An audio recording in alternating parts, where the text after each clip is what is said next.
राजस्थान के एक छोटे से गांव बिशनपुरा में रामकली नाम की विधवा और उसके दो बेटे रहते थे, अर्जुन और अनीश। रामकली का पति एक हादसे में चल बसा था और तब से उसने खेत में मजदूरी करके दोनों बच्चों को पाला था। उसने दिन रात मेहनत की, खुद दो रोटी कम खाई, लेकिन अपने बेटों की पढ़ाई में कोई कसर नहीं छोड़ी। जब बच्चे बड़े हुए तो मुश्किल वक्त आ गया। दोनों को कॉलेज जाना था, लेकिन घर की हालत ऐसी नहीं थी कि दोनों को एक साथ पढ़ाया जा सके। रामकली ने पंचायत के बुजुर्ग लीलाधर काका से सलाह ली। काका, एक ही को पढ़ा सकती हूं, क्या करूं? लीलाधर बोले, बेटी सोच समझकर फैसला ले। जो बेटा मेहनती और लगनशील हो उसे पढ़ा। रामकली बोली, अर्जुन पढ़ाई में तेज है, मगर अनीश दिल का बहुत अच्छा है और घर के हर काम में मदद करता है। तो अर्जुन को शहर भेज दे और अनीश को गांव में कोई हुनर सिखा दे। रामकली ने यही किया। अर्जुन को जोधपुर के इंजीनियरिंग कॉलेज भेजा और अनीश को गांव के ही एक कारपेंटर के पास काम पर लगा दिया।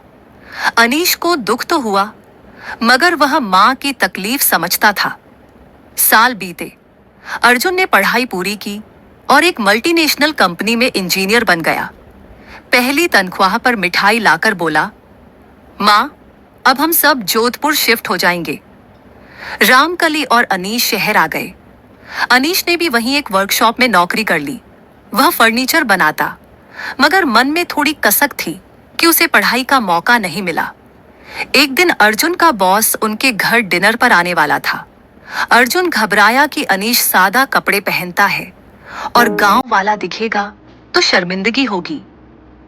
भाई, तू बस अंदर ही रहना, खाना भी मैं बाहर से मंगवा लूंगा, अर्जुन ने कहा। अनीश को बुरा लगा, मगर उसने कुछ नहीं कहा।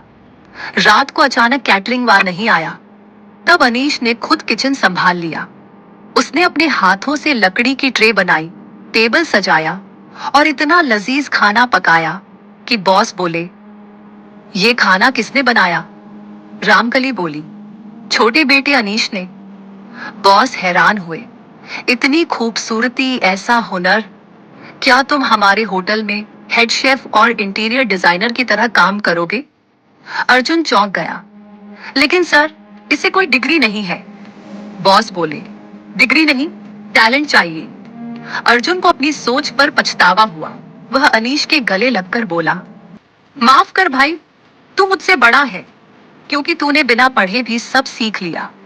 अनीश ने मुस्कुराकर कहा, हम दोनों माँ के बेटे हैं, जीत तो आखिर उसी की होगी। और फिर वे दोनों साथ मिलकर एक नया रेस्टोरेंट खोलते हैं, नई राह, जो कुछ ही महीनों में पूरे शहर में मशहूर हो जाता है।